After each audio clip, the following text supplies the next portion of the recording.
بسم اللہ الرحمن الرحیم اللہم یا رحمان یا رحیم یا ارحم الراحمین وصلی علی من ارسلتہ رحمتا للعالمین۔ معزز خواتین و حضرات، ساری طاقتیں قوتیں اللہ کے لیے ثابت ہیں۔ اللہ تعالیٰ سب سے طاقتور اور جبار و قہار ذات ہے۔ اللہ تعالیٰ زبردست ہے، اور دنیا کے جتنی انسان ہیں یہ سب کمزور اور ضعیف البنیان ہیں۔ بادشاہ بھی ہیں تو وہ بھی کمزور ہیں۔ ساری طاقتیں اللہ کے لیے ثابت ہیں، اور اسی طرح کوئی بھی زبردست کام، طاقتور کام کرنا چاہتے ہو تو اللہ تعالیٰ کی ذات کے ساتھ رابطہ انتہائی ضروری ہے۔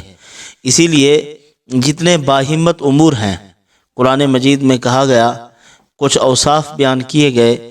اللہ تعالیٰ نے آگے فرمایا ان ذالک من عزم الامور، یہ عام کام نہیں ہے، یہ بڑے حوصلے والے کام ہیں، ہمت والے کام ہیں۔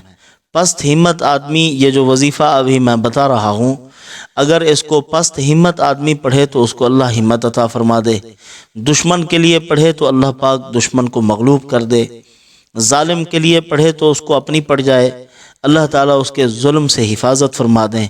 رزق کی فراوانی کے لیے پڑھے تو اس کو پڑھنے کے بعد اس آیت مبارکہ کو پڑھے، اللہ لطیف بعبادہ یرزق من یشاء وهو القوی العزیز، تو اس کا بے انتہا اللہ تعالیٰ کے رحمت، اس کے فضل اور بے شمار روزی کا اپنی آنکھوں سے مشاہدہ کرے۔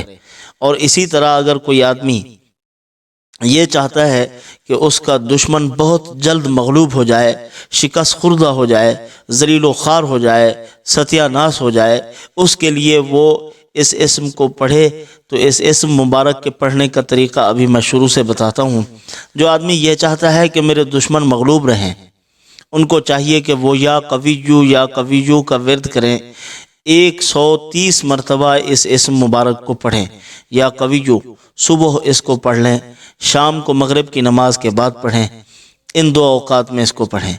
اور اگر کوئی آدمی یہ چاہتا ہے کہ مجھے رزق کی فراوانی نصیب ہو، اس کو چاہیے کہ 1000 مرتبہ اس اسم مبارک کو پڑھے یا قویو کو، پھر 100 مرتبہ اللہ لطیف بعبادہ یرزق من یشاء وهو القوی العزیز، اس آیت مبارکہ کو پڑھ لے۔ پھر دیکھے کہ اللہ تعالیٰ کیسے فراوانی مرحمت فرماتے ہیں، کس قدر برکت ہوتی ہے۔ پس ہمت آدمی جس کو اعمال صالحہ کی توفیق نصیب نہیں ہوتی، کچھ کام کرنا چاہتا ہے لیکن کر نہیں پاتا، اب اس کو چاہیے کہ وہ اسی یا قویو کا ورد کرے، ہر نماز کے بعد 11 مرتبہ اس کو پڑھنے کا اہتمام کرے۔ اللہ تعالیٰ اس میں ہمت اور حوصلہ پیدا فرما دیں گے، کشش ثقل سے نکلنے کی صلاحیت پیدا ہو جائے گی۔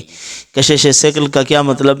جیسے جہاز زمین سے اٹھتا ہے، کشش ثقل سے نکلنے کے لیے ابتداءً بہت زور لگانا پڑتا ہے، جب پرواز اونچی ہو جاتی ہے پھر سہولت کے ساتھ چلتا جاتا ہے۔ اسی طرح جب کوئی آدمی ہمت اور حوصلہ کرے گا تو یا قویو کو پڑھے، اللہ تعالیٰ حوصلہ پیدا فرما دیں گے۔ پھر جب کشش ثقل سے نکل جائے گا پھر معمول بن جائے گا، انسان کی طبیعت بن جائے گی، وہ جیسے بھی کرتا رہے اللہ تعالیٰ اعمال کی توفیق نصیب فرماتے جائیں گے۔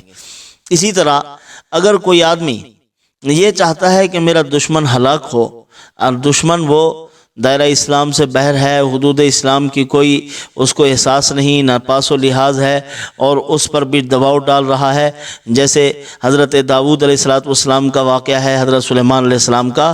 ایک آدمی آیا، اس کے پاس 99 دمبیاں تھیں، ایک کے پاس ایک دمبی تھی، اور وہ 99 دمبیوں والا زبردستی کر رہا تھا۔ وَأَذَّنِي فِي الْخِطَابِ، اس نے کہا یہ سختی کر رہا ہے، مجھے کہتا ہے کہ یہ جو تیری ایک دمبی ہے یہ میری دمبیوں میں داخل کر دے اور میری 100 پوری ہو جائیں۔ اس پر زبردستی کر رہا تھا۔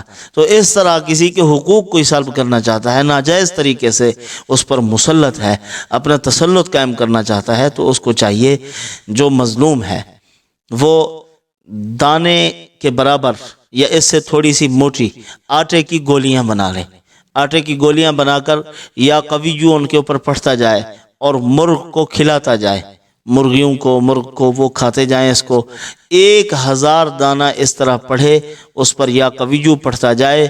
جب یہ ختم ہوں گے، دشمن بھی اپنی میں پڑا ہوا ہوگا، وہ خود مجبور ہوگا، یا تو اس کے پاؤں پکڑے گا یا ذلیل و خوار ہو جائے گا۔ اللہ تعالیٰ اس کے تمام شرور و فتن سے اس مظلوم کی حفاظت فرما دیں گے۔ یہ مجرب عمل ہے۔